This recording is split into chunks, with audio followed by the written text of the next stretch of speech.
Hello, sa magandang umaga, hapon, gabi sa inyo lahat. Sa lahat po sa patuloy po na sumusubaybay. Ito pong aming pong istasyong ito. Ito ang EJMI Online Music Radio. Yan, tayo po muli ay babalik sa ating pong istasyon. Ito nga po ang ating pong EJMI Radio Station. At tayo nga po ay nagagalak sapagkat muli ay tayo po ay magkakaharap. Bagamat ako nasa inyong camera at kayo naman po rin nandiyan. Ay salamat po sa patuloy niyo pong pag-support. Hindi po ako mananawang magpasalamat sapagkat kundi naman din po sa inyo ay hindi naman po madadagdagan or mag-i-increase ang subscriber po namin at maging sa inyo po panonood ng aming pong istasyong ito. At ito is simple pong lamang na aming pong inihahayag, binibigay yung napaka-inam na sabihin sa inyo na maraming salamat po. At papasalamat kami sa lahat po ng subscriber po natin at especially din po sa mga OFW na nakatutok po ngayon. At salamat po sa inyong buhay na talagang ibinibigay nyo ang buhay nyo dito sa malayong bansa o malayong lugar na kung saan ay talagang binibigay nyo yung the best ninyo para masuportahan ang inyong mga pamilya dyan sa Pilipinas. Sa mandako kayo ay gabayan kayo ng Diyos at patuloy na ingatan kayo at i-bless ang inyong mga pangailangan sa araw-araw. Maging sa inyong mga pamilya sa Pilipinas ay ingatan sila. Nawa ng ating Panginoon. So, nga po ay salamat din po sa lahat po ng aming pong nagsusupport doon po sa mga nag-share at totally ay kami po ay papasalamat sa inyo sapagkat malaking bagay po na isinashare nyo po ang aming pong YouTube channel at maging yung po aming mga awitin na lagi po namin inihahayag nga po sa inyo na lagi po namin itong nire-refresh. Lagi namin gumagawa kami ng mga awitin na para po sa ating Panginoon at para din po para sa inyo mga Prox. At ako po pala ay si Prox Bench. Kaya sa taas naman. So yun. At nga po at tayo po ngayon ay ilang days lang ba ay ito ba ay days ano ba ngayon 2 days yan 2 days na lang po ay butuhan na yan. So bakit nga po ay hindi sorry bukas na nga pala ano ba ngayon Sabado 2 days nga ang gulo sorry 2 days kasi advance mo po pala dyan sa Pilipinas yung oras. So 2 days na lang po ay magkakaroon na po tayo ng kaalaman sa ating mga mamumuno sa ating bansa, sa ating Pilipinas. Ito po ay special topic po natin sapagkat ito po ay magaganap ngayon pong darating ng May 12. Ito nga po yung butuhan. Ito yung pagbibigay ng pagkakataon ng yung mga tao na gustong mahalal, yung mga bago at mga datihan na.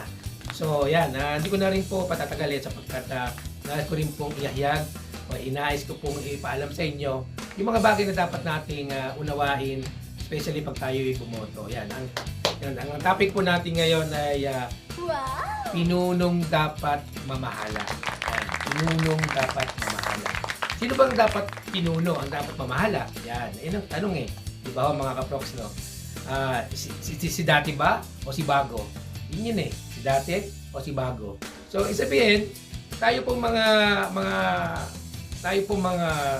Pilipino ay talagang dumadaan po tayo doon sa punto na talagang yung pong kanilang yung term nila ay matatapos na o matatapos na this coming June. So ibig sabihin po ay tayo po ay nasa bago na naman po tayong yugto ng ating pong mga ihahalal yan. So bakit gano'n? Bakit po merong paghahalal? Kasi binibigyan ng pagkakataon yung mga taong naihalal naman natin, nilalagay natin, niluluklok natin doon sa posisyon upang maglingkod sa bayan. No? Maglingkod sa bayan at hindi mangurakot. Sorry Pero ibig sabihin, tayo po yung marami na pong henerasyon ang dumaan at naway natuto na rin po tayo. Ayun na importante. Naway natuto na rin po tayo. At sa dahil po sa teknolohiya, at sa social media ay marami na po tayo na alam o nakaalaman kung ano yung o sino ang dapat nating ilagay. No. Kasi yan, ganyan din po naman po sa ating pong relasyon sa ating Panginoon. Kung ikaw ay may pagka hindi mo sineseryoso, ay maaring mahulog ka sa bitag ng kaaway. Of course, ang diablo ay lagi nandiyan anytime, no? So, ibig sabihin ko po ay dapat maging masuri tayo at maging matiyag. I mean, alam mo naman sa sarili mo na patalino ka, na alam mo sa bayan mo na siya ay nararapat ba o hindi. So, nasa iyo yan. Kung gusto mo na naman uli na hirap sa iyong bayan, ay nasa sa iyo pa rin. At kung gusto mo namang magbago o change naman o bigyan ng pagkakataon iba na baka naman ito yung nararapat, ay ikaw pa rin ang desisyon. But sa atin, bilang isang Kristiyano, ako po wala po akong i-endorse sapagkat hindi man ako ganun kasikatan, no? At ang akin lang pong inahayag dito ay yung pong sabi ko nga po, sa loob ng simbahan at sa labas ng simbahan ang ating pinag-uusapan. So ibig sabihin, nasa labas tayo ngayon. So ibig sabihin, sa puntong ito ay maging tayo po bilang isang botante ay magkaroon po tayo ng tama pong desisyon na gagawin natin sa pagsulat o magtanong bilog na yan, no? So dapat maging maayos po tayo at huwag pa tayo magpasilo doon sa 200 pesos o 300 pesos or 500 pesos ba yan o malaki man, no? Meron nakapagsabi na kunin daw yung pera tapos iba yung iboboto mo. That's cheating din yon. Nagloko ka, niloko mo yung taong yon at niloko mo rin sarili mo. So hindi natutuwa ang Diyos ko. Okay? So ibig sabihin, maging totoo ka, kung straight ka bilang Kristiyano, straight ka. Actually, hindi naman yung pinag-uusapan ng bilang pagiging isang as a born again, as anong reliyon mo. Ito yung pinag-uusapan, yung pagtitiwala mo doon sa tao na gagawin mong posisyon, yung pupuntahan niya. So, dapat tayo ay maging maayos po at matalino sa pagboto. Ngayon, no? Hindi po pwede rito yung keme-keme. Hindi pwede dito yung sabi ni nanay, sabi ni kuya, sabi ng kapitbahay. Sabi gano'n, huwag sabi. Kailangan nasa puso mo, yung boboto mo. Sapagkat iyon ang nararapat. Hindi dapat mong sabihin na dahil sinabi. Dahil kasi kailangan ituloy ng mamumunong ito ang hindi natapos na project. Pwede naman ituloy yan ng susunod eh. Okay? At dapat tayong maging matalino sa lahat. At sapagkat yung ating Panginoon, nung siya'y nabubuhay, hindi naman siya nagpasilo sa mga mayayaman, di ba? Sa mga mayayaman. No? Ibig sabihin, yung mga maraming meron siyang kapangyarihan. Yan. Hindi siya ganon. Hindi siya nagpasilo sa ganon. Na nasabihin na endorse mo ako niya, endorse mo ako ganito. Hindi ganon. Siya po ay tumayo bilang matuwid na tao. No, na walang pwedeng dikta sa kanya. So, ganun din po sana tayo. Hindi naman natin makuha ng 100%, pero kahit pa ng ilang percent lang makuha natin na tayo ay bumoto ng ayon sa ating puso at nakikita. Hindi doon sa susoy. Okay? So, tayo po ay patuloy na lumakad sa katotohanan. Ngayong May 12 ay tayo po gawin natin yung nararapat at dapat. No, hindi wag po nating isipin na siya ay pag natalo ay babalikan ka o gano'n, hindi ka nabibigyan, gano'n. Actually, ang Panginoong Hesus, kita naman niya yung mga kalooban ng mga politiko eh. Lahat ng mga tumatayo ay kita niyang Diyos ang kanilang puso at isip. Kung talagang sila ay willing na tumulong sa iyo at kahit hindi siya ay nasa posisyon, ay tutulungan ka. Tutulungan tayo, di ba? Ganun naman ang pagtulong sa kapwa sapagkat yan ay nakalathala na sa aklat ng buhay. Kung tumulong ka, of course, tumulong si ito. O yan, tumulong. Pero, tandaan naman natin, hindi ang pagtulong ang patuloy na nakakaligtas, kundi ang ating sarili at relasyon sa Diyos. Yan po pagkaramdaan natin. No? So, yun, mga kaprox, ay naway mabigyan po natin ng pagpapahalaga ang pagbobotohan ngayong sa May 12. Bumoto tayo ng tama at hindi ang pagsusol ng iba. Right mo yan. Right natin to. Sapagkat ito lang yung pagkakataon mo na ipahayag mo na kung gusto mo yung taong yun, may babalik. Kung ayaw mo, hindi may babalik. Kasi sa isang boto mo, napakahalaga na at yun ay dadalhin na niya sa ilang taon niyang paninilbihan. Okay? So wala po kayo na-endorse. May mga simbahan nag-endorse dyan. Kanya-kanya sila. Ewan ko kung anong bakit ganun. Dapat balance sila. Sabi ko nga po ang Kristiyano po ay ambassador ng Diyos. Dapat nasa sentro ka lang. Hindi ka po pwedeng pumanik sa anuman. But, ayun po yung stand ng ibang mga simbahan ay ninirespeto po natin yan. Respeto natin. At sa mga Kristiyano naman, hold na, tapos na ang post ng mga tirahan ng mga Kristiyano. Hold na tayo dyan, tapos na tayo dyan. At maging diretso na tayo kung sino ang manalo. At sabi naman, Prox, bakit ganun? Nanalo yung hindi karapat-dapat. No, that's wrong. Wag natin isipin yun. Dahil ang Panginoon, hindi naman natutulog ang Diyos. Hindi siya tumitingin. Kung nanalo yung taong yon, ay mayroong plano ang Diyos sa kanya. Diba? Maaaring kung siya dating hindi tamang mamuno, baka ngayong susunod na to ay baguhin ng Diyos ang buhay niya. Ganun, dapat. Ngayon, kung nanalo yung pinopost mo o talagang gusto mong mangyari, ipag-pray mo siya. Hindi yung, nanalo na yung bata ko, nanalo yung aking pinopost. Hindi ka naman kilala niyan Actually, kilala ka ba yan? So, ang gawin mo, ipanalangin mo siya ng taimtim at sabihin mo sa Panginoon yung kanyang pinagsasabi sa kanyang sa stage na tutuparin. Mangyaring matupad, kung hindi man, ay patuloy mo pa rin panalangin sapagkat ang Diyos ang siyang nakakabatid at nakakaalam kung ano ang buhay niyang mangyayari sa ilang taon niyang panunungkulan. Okay? So, sabi nga po, wala tayong endorse, kundi ang Diyos ang siyang bahala sa mga mananalo at sa mga hindi naman mananalo ay better relax next time. Hindi po ganoon. Hindi. Alam natin na ang Panginoon ang siyang maglalagay doon. Ibig sabihin, meron na siyang may plano na ang Panginoon doon. Kung bago man siya, ay gawin mo yung nararapat. Kung dati ka na, mas gawin mo pa. Mas higit pa yung ginawa mong pagtulong sa kapwa. Dahil yun ang nais ng Panginoon. Yung maging fair, patas. Okay? So, yun po ay kahit maging sa OFW na nandito sa buong mundo na, ay pag tayo po ay bumoto ay dapat tama. Kaya minsan yung slogan maganda yung dapat tama, dapat tunay yung ating pong iboboto o ilalagay natin sa posisyon na kanyang tinatakbuhan. Yan, no?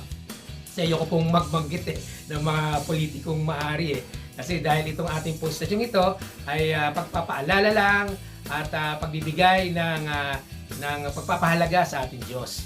Na tayo po ay dapat pong maging straight sa ating pong nilalakaran. Gaya ko nga sinasabi sa inyo, walang perfecto. Nobody's perfect. So why practice? Hindi. Walang perfecto. Yan.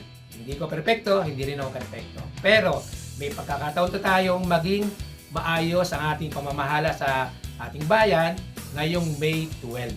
Okay? So yun. At maraming salamat sa maiksing pagpapaalala at pagsasalita sa inyo sapagkat ang pamumuno ay hindi po basta-basta.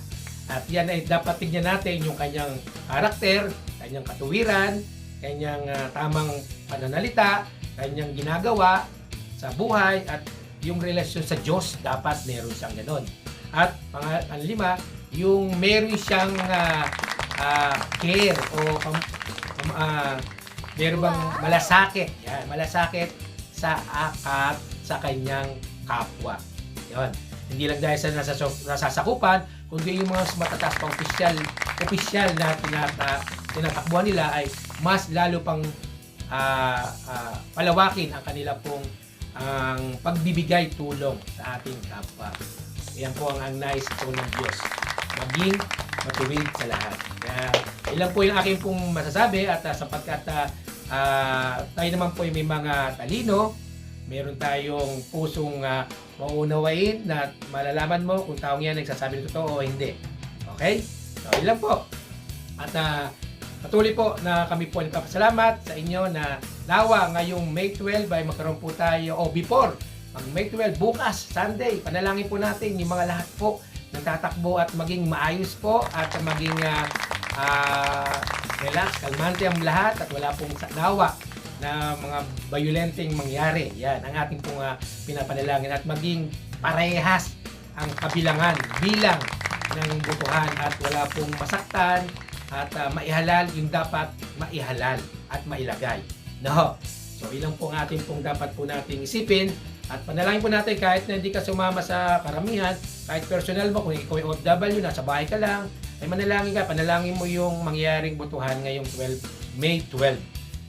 That is the date ng ating pong future, na kinabukasan, o yung oras na yun, malalaman natin yung mga tao mananalo, future natin yon lahat. No? So yun po, mga kaproks, mga kasis, at mga kabutante na tayo po ay bumoto ng wise. No, tayo po ay mayroon pong wise at mayroong takot sa Diyos. Yan na ang ating pong boto. So yun po, salamat po sa inyong pakikinig. At ito naman po ang ating pong verse for today. Ito, maganda po itong verse for today na ating pong nakuhanan. Ito po is mga ngaral 10:16. Mga ngaral 10:16. Kawawa ang lupaing na ang haring isik batay at ang mga pinunoy mahilig sa handaan. Marami yan. Ngunit mapalad ang lupain na may haring matino at may mga pinunong nakakaalam kung kailan dapat magdiwang. Okay, tama naman po yun, di ba, kaproks? No, maaring, ang ibig sabihin po nito ay yung magpapawaldas. Yan, yung pera ng kaban ng bayan. Pero wala namang katuturan. Kung wawaldasin mo yun, itulong mo na sa kapwa. Meron pang magandang kinahinatnan yung pagwawaldas mo. Yung sinasabi rito ay magdiwang ka. Of course, magdiwang ka dahil yung bayan mo ay masagana. Pero kung hindi masagana, ba't ka magdidiwang sa sarili mong bayan lang, sa sarili mong bahay lang, ay mali, di ba? Kaya po ipaalala po na sa mga ngaral 10:16. No? Para din po wag daw maging isip bata yung mamumuno na parang bili nito, bili niya, bilugin to. No? Huwag na pong gano'n na gawin natin. Itulong natin sa kapwa, maging seryoso tayo sa pagtulong at sa mga susunod pang taon, baka ikaw na naman ang mahalal. At nakita ng mga tao na karapat-dapat ka at nakita ng Diyos na ikaw ay dapat muling ihalal. Yan. Amen. Yan. Tayo po yung mga ginagawa na pagboto ay dapat yung nararapat. Ay nga po, siguro po hindi na po ako magko-code for today pagkat yun naman po ang kailangan natin basta't ang sinasabi ko lang po ay maging po tayo, maging aware po tayo, maging matalino at po tayo ng straight doon sa kung ano yun at iboto natin ang dapat nating iboto. Yun po maraming po salamat sa lahat po sa patuloy na sumusubaybay ng aming pong istasyon ito at patuloy na abangan nyo po yung lalabas namin mga awitin, yung pong ika-5 album, yung Papurit Pagsamba, ongoing pa rin po yun at maaaring baka next week ay lumabas na po yung panibagong song at yung pong ongoing na rin po yung pong yung music and word. Di ba? Meron na kami English. So English po yun, mga awitin. Of course, praise and worship po yun and siguro yung muna ang amin pong nagagawa, yung praise and worship at patuloy po ang inyong lingkod ay sa inyo po ay ibinibigay ang lahat po ng pagpapasalamat sapagkat tanging sa iyo lang, tanging sa Diyos lamang tayo dapat halimbigan at sumandal. No? At muli, tayo po ay wala pong ini-endorse kundi ang Diyos ang ating sinasandalan at siya po ang ating po dapat na manguna yan po sa ating butuan na iyan. No? So maraming po salamat sa lahat sa maging sa inyong nilingkod nito na nagpapasalamat sa lahat po na nagsusubaybay sa aming pong istasyong ito. Ito ang EJMI Online Music Radio.